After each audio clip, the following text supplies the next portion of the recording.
ಪ್ರಿಯ ವೀಕ್ಷಕರೇ, KTN ಕನ್ನಡ ಸುದ್ದಿವಾಹಿನಿಗೆ ಸ್ವಾಗತ. Chamarajanagar JCB ಬಾಡಿಗೆ 50 ರೂಗಳ ವ್ಯತ್ಯಾಸಕ್ಕೆ ಮಾತ್ರ ಜೆಸಿಪಿ ಮಾಲೀಕ ಅಫ್ಸರ್ ಹಾಗೂ ಅವರ ಅಣ್ಣ ಅಕ್ರಮ್ ಎಂಬುವರು ಇನ್ನೊಬ್ಬ ಜೆಸಿಬಿ ಮಾಲೀಕ ಮೊಹಮ್ಮದ್ ಇಕ್ರಾಮ್ ಎಂಬುವರ ಮೇಲೆ ಮಾರಕ ಅಸ್ತ್ರಗಳಿಂದ ಹಲ್ಲೆ ನಡೆಸಿದ ಘಟನೆ ನಗರದ ಜೂನಿಯರ್ ಕಾಲೇಜಿನ ಎದುರಿನ ಜೆಸಿಪಿ ದುರಸ್ತಿ ಶೆಡ್ನಲ್ಲಿ ಸದ್ದು ಮಾಡಿದೆ. ಚಾಮರಾಜನಗರ ತಾಲೂಕಿನ ಪುಣಜೂರು ಅರಣ್ಯ ಇಲಾಖೆಯಲ್ಲಿ ಜೆಸಿಬಿ ಕಾರ್ಯನಿರ್ವಹಿಸುತ್ತಿದ್ದ ವಿಚಾರವಾಗಿ ಈ ಘಟನೆ ನಡೆದಿದೆ ಎಂದು ತಿಳಿದು ಬಂದಿದೆ.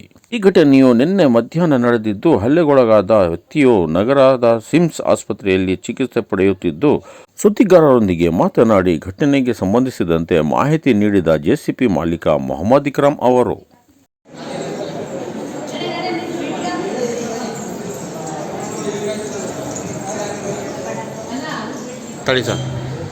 ನಮ್ಮದು ಜೆಸಿಬಿ ಪುಣಜೂರು ಫಾರೆಸ್ಟಲ್ಲಿ ನಂದು ಅಫ್ಸರ್ದು 2 ಗಾಡಿ ಓಡ್ತಾಯಿತ್ತು. ಮೊದಲನೇದು ಅಫ್ಸರ್ದು ಓಡ್ತಾಯಿತ್ತು. ಅದಾದಮೇಲೆ ನಂತರ ಮಧುಸೂದನ್ ಅಂತ ಅವರು ಇದ್ದಾರೆ. ಅವರು ನನ್ನ ಜೆಸಿಬಿ ಬೇಕು ಅಂತ. ಮಧುಸೂದನ್ ಯಾರು ಸರ್? ಮಧುಸೂದನ್ ಫಾರೆಸ್ಟ್ ಡಿಪಾರ್ಟ್ಮೆಂಟ್ ಅವರು, ಅರಣ್ಯ ಇಲಾಖೆಯವರು. ಅವ್ರು ನನ್ನ ಫೋನ್ ಮಾಡಿ ನಿಮ್ಮದು ಜೆಸಿಬಿ ಬೇಕಲ್ಲ ಕಳಿಸ್ಕೊಡಿ ಅಂದರು. ನಾನು ಅಫ್ಸರ್ಗಿಂತ ಒಂದು 50 ರೂಪಾಯಿ ಕಡಿಮೆ ಕಳಿಸಿದ್ದಕ್ಕೆ ಅಫ್ಸರ್ ಫೋನ್ ಮಾಡಿ ನೀನು ಅದಕ್ಕೆ ನಾನು ಸಂಪಾದನೆ ಮಾಡ್ತಿರೋ ಜಾಗದಲ್ಲಿ ನನ್ನಿಂದ 50 ರೂಪಾಯಿ ಅದಕ್ಕೆ ಓಡಿಸ್ತಾ ಇದೆಯಾ ಅಂತ ಮಾತಾಡ್ದ ಫೋನಲ್ಲಿ. ಇಲ್ಲ ಅಣ್ಣ, ನಾನು ಏನೋ ಆ ಥರ ಮಾಡಿಲ್ಲ ಅಂತೇಳಿ ಬಾಯಿಗೆ ನಿಮ್ಮನ್ನ ಮಾತಾಡಬೇಕು ಅಂತ ನನಗೆ ಫೋನ್ ಮಾಡಿ ನಿನ್ನೆ ಶುಕ್ರವಾರ ಮಧ್ಯಾಹ್ನ 3 ಗಂಟೆಗೆ ನಾನೇನು ಮಾಡಿದೆ, ಎಲ್ಲಿಗೆ ಬರಬೇಕಣ್ಣ ಅಂತ ಕೇಳಿದ್ದಕ್ಕೆ ಜೂನಿಯರ್ ಕಾಲೇಜ್ ಹಿಂಭಾಗ ಒಂದು ಜೆಸಿಬಿ ವೆಲ್ಡಿಂಗ್ ಶಾಪ್ ಇತ್ತು, ಅಲ್ಲಿ ಬಾಲ್ಲಿ ಮಾತಾಡಬೇಕು ಅಂತ. ಬಟ್ ನಾನು ಮಾತಾಡುತ್ತಾನೆ ಅಂತ ಕರೀತಾ ಇರೋದಕ್ಕೆ ಹೋಗಿದ್ದಕ್ಕೋಸ್ಕರ ಅಕ್ರಮ್ ಪ್ಲಸ್ ಅಫ್ಸರ್ ಇಬ್ಬರು ಸೇರಿ ನನ್ನ ಮೇಲೆ ಹಲ್ಲೆ ಮಾಡಿದ್ದಾರೆ. ನನ್ನ ಕಾಲಿಗೆ ಒಂದು ಮೂಳೆ ಕಟ್ಟಾಗಿದೆ, ಅದು ಬಿಟ್ಟು ಇಲ್ಲಿ ಒಂದು ಮೂಳೆ ಕಟ್ಟಾಗಿದೆ, ತಲೆ ಹಿಂದ್ಗಡೆಯಿಂದ ಹೊಡೆದವ್ರೆ.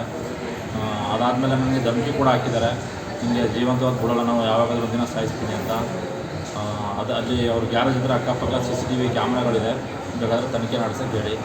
ನಿನ್ನೆ ಪೊಲೀಸರಿಗೆ ಕಂಪ್ಲೇಂಟ್ ಕೊಟ್ಟಿದ್ದೀನಿ. 24 hours ಆಗ್ತಾಯಿದೆ. ಇದರಿಂದ ಅವ್ರಿಗೆ ಅರೆಸ್ಟ್ ಮಾಡಿದೆ, ಪೊಲೀಸರು ಅವ್ರಿಗೆ ಬಿಟ್ಟಿದ್ದಾರೆ. ನಿಮ್ಮ ಹೆಸರು? ನನ್ನ ಹೆಸರು ಮೊಹಮ್ಮದ್ ಇಕ್ರಾಮ್.